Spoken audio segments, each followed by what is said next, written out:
നമസ്കാരം. നിക്ഷേപകർക്ക് നൽകാനുള്ളത് 42 കോടിയിലധികം. 100 കോടിയിലധികം ആസ്തി ഉണ്ടായിരുന്ന ബാങ്കിന് ഇപ്പോഴുള്ളത് 18 കോടിയുടെ ആസ്തി മാത്രം. നിക്ഷേപകരുടെ പരാതിയിൽ ഓമലൂർ സർവീസ് സഹകരണ ബാങ്ക് അധികൃതർക്കെതിരെ പോലീസ് കേസെടുത്തു. CPMന്റെ നിയന്ത്രണത്തിലുള്ള ഓമലൂർ സർവീസ് സഹകരണ ബാങ്കിന് 100 കണക്കിന് നിക്ഷേപകരും 70 കോടിയിൽ പരം രൂപയുടെ സ്ഥിര നിക്ഷേപവും 100 കോടിയുടെ ആസ്തിയും ഉണ്ടായിരുന്നതാണ്.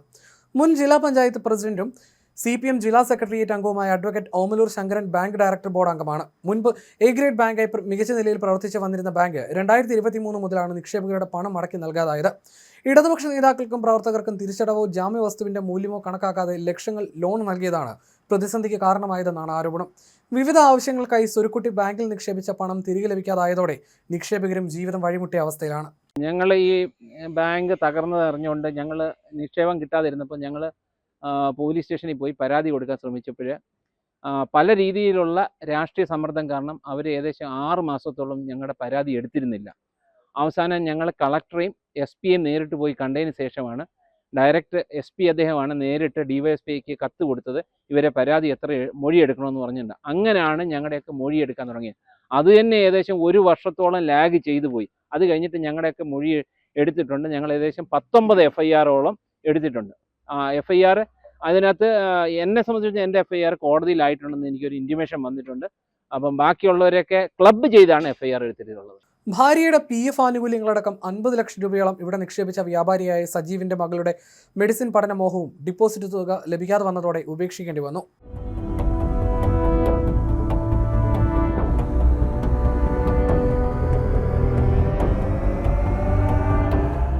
നവകേരള സദസ്സിലടക്കം പരാതിയുമായി പോയിട്ടും യാതൊരു ഫലവും ഉണ്ടായില്ലെന്ന് സജീവ് പറയുന്നു. വർക്ക്ഷോപ്പ് ജീവനക്കാരനായ ജോൺസൺ കഠിനാധ്വാനം ചെയ്ത് സ്വരുക്കൂട്ടിയ തുക മകളുടെ വിവാഹത്തിന് പോലും ലഭിക്കാത്തതിന്റെ വിഷമത്തിലാണ്. പേര് ജോൺസൺ എന്നാണ്. ഞാൻ കൈപ്പറ്റൊരു വർക്ക്ഷോപ്പ് നടത്തി ജീവിക്കുന്നൊരു വ്യക്തിയാണ്. ഒരു 25 വർഷമായിട്ട് സർവീസ് കോഓപ്പറേറ്റീവ് ബാങ്ക് ഓമലൂർ എൻ്റെ അക്കൗണ്ടുണ്ട്. കുറേ പൈസകൾ അതിനകത്തുണ്ട്. എൻ്റെ മകളുടെ കല്യാണത്തിന് പോലും ചോദിച്ചിട്ട് പൈസ തന്നില്ല. ഇതുവരെ അതിനൊരു മേൽ നടപടികളും ഉണ്ടായിട്ടില്ല. ഇനിയെങ്കിലും ഒരു നടപടി ഉണ്ടാകുമെന്ന് വിചാരിക്കുന്നു. തന്നെയല്ല, നമ്മൾ പ്രായമായി വരുമ്പോൾ തന്നെ നമുക്ക് 10 പൈസയും കിട്ടാത്തൊരു സാഹചര്യത്തിലേക്കാണ് വരുന്നത്. ഞാൻ എൻ്റെ 60ാമത്തെ വയസ്സിലും വണ്ടിപ്പണി ചെയ്ത് ജീവിക്കുന്ന ഒരു വ്യക്തിയാണ്. സർവീസ് കോഓപ്പറേറ്റീവ് ബാങ്കിൽ കുറേ പൈസകൾ ഉള്ളത് കാരണം നമ്മൾ പ്രായമാകുമ്പോൾ കാലത്ത് നമുക്ക് കിട്ടും എന്ന് നമ്മൾ വിചാരിക്കുന്നു. പക്ഷേ ഇതുവരെ അതിനൊരു മേൽ നടപടികളും ഉണ്ടായിട്ടില്ല. ഇനിയെങ്കിലും അതിന് നടപടി ഉണ്ടായി കുറേ പൈസകളെങ്കിലും തിരിച്ചു തരണം എന്ന് താല്പര്യപ്പെടുന്നു. അതുകൊണ്ടല്ലേ ഞാനിപ്പോഴും വണ്ടിയുടെ കീഴിൽ നിന്ന് ഇറങ്ങി വന്ന ആളാണ്. നമ്മൾ തൊഴിൽ ജീവിക്കുന്ന ആളല്ലേ. എൻ്റെ പേര് AV ചന്ദ്രശേഖരൻ പിള്ള. എനിക്ക് ഈ ഓമലൂർ സർവീസ് സഹകരണ ബാങ്കിൽ നേരത്തെ മുതൽ അക്കൗണ്ടുണ്ട്. അന്നൊക്കെ ബാങ്ക് നന്നായി ഓടിക്കൊണ്ടിരുന്നു. അന്നൊക്കെ കുഴപ്പങ്ങളില്ലാതെ ഓടി. ഇപ്പോൾ ഒരു 5 വർഷമായി എൻ്റെ ഫിക്സഡ് ഡിപ്പോസിറ്റിന് പൈസയും കിട്ടുന്നില്ല. അതിൻ്റെ ഇൻട്രസ്റ്റായിട്ട് സേവിങ് ബാങ്കിൽ കിടക്കുന്ന പൈസ പോലും തരുന്നില്ല. എനിക്ക് മരുന്നിന് പോലും പൈസ ചോദിച്ചു കഴിഞ്ഞാൽ തരാൻ പറ്റാത്തൊരു സ്ഥിതിയാണ് ഇന്ന് ഈ ബാങ്ക് ഓടിക്കൊണ്ടിരിക്കുന്നത്. 42 കോടി രൂപയോളം നിക്ഷേപകർക്ക് കൊടുക്കാനുണ്ട്. ആ കൂട്ടത്തിൽ ഒരു നിക്ഷേപകനാണ് ഞാൻ. എനിക്ക് 12 ലക്ഷം രൂപയോളം എനിക്ക് ഈ ബാങ്കിൽ നിന്ന് എനിക്ക് കിട്ടാനുണ്ട്. ആ രീതിയിൽ ഞാൻ വളരെ പൈസ ഇല്ലാത്ത രീതിയിൽ ഇപ്പം കഷ്ടപ്പെടുന്ന ഒരു വ്യക്തിയാണ്.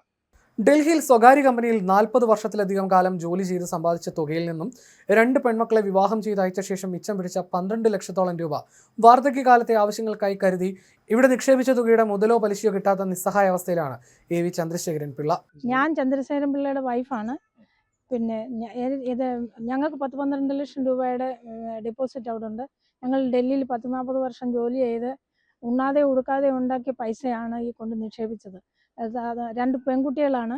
അവരെ കല്യാണം കഴിച്ച് വിട്ട് കഴിഞ്ഞാൽ പിന്നെ നമുക്ക് അവരോടൊന്നും ചോദിക്കാനൊന്നും പറ്റത്തില്ലല്ലോ. പിന്നെ ഈ പൈസ കണ്ടുകൊണ്ടാണ് ഞങ്ങൾ ജീവിച്ചത്. ഇതിൽ ഏറ്റവും പ്രയാസമായിട്ട് വന്നതെന്ന് പറഞ്ഞു കഴിഞ്ഞാൽ എനിക്കൊരു ഓപ്പറേഷൻ ഉണ്ടായിരുന്നു. ആ ഓപ്പറേഷന് പോലും ഞങ്ങൾ അവരോട് ഒരുപാട് പ്രാവശ്യം കയറി ഇറങ്ങി പൈസ ചോദിച്ചു. അതിന് പോലും അവരുടെ കയ്യിൽ പൈസ തരാനില്ല. പിന്നെ അവിടുന്ന് ഇവിടുന്നൊക്കെ കടം വാങ്ങിച്ച് എമർജൻസി ആയിരുന്നു, ഓപ്പറേഷൻ നടത്തി. അതിൻ്റെ കടം പിന്നെയും ഇപ്പോൾ ബാക്കിയുണ്ട്. ഇപ്പോഴും അവിടെ ചേട്ടൻ എല്ലാ ദിവസവും അവിടെ കയറി ഇറങ്ങുന്നുണ്ട്. പൈസ ഒന്നും കൊടുക്കുന്നില്ല. അവർ പറയുന്ന ഒന്നുമില്ല, എവിടുന്ന് എടുത്ത് തരാനാണെന്നാണ് പറയുന്നത്. 42 കോടി രൂപയുടെയാണ് ഞങ്ങളെപ്പോലുള്ള പാവങ്ങളുടെ പൈസയാണ് ഇവിടെ മൊത്തം ഡെപ്പോസിറ്റ് ആക്കിയിരിക്കുന്നത്. എല്ലാവരും ഇതേ രീതിയിലുള്ള സങ്കടത്തിലും പ്രയാസത്തിലുമാണ്. തനിക്കൊരു അടിയന്തര ശസ്ത്രക്രിയയുടെ ആവശ്യത്തിനായി നിക്ഷേപ തുകയിൽ നിന്ന് കുറച്ച് പണം ആവശ്യപ്പെട്ടിട്ട് ലഭിച്ചില്ലെന്ന് ചന്ദ്രശേഖരൻ പിള്ളയുടെ ഭാര്യ രാധ പറഞ്ഞു.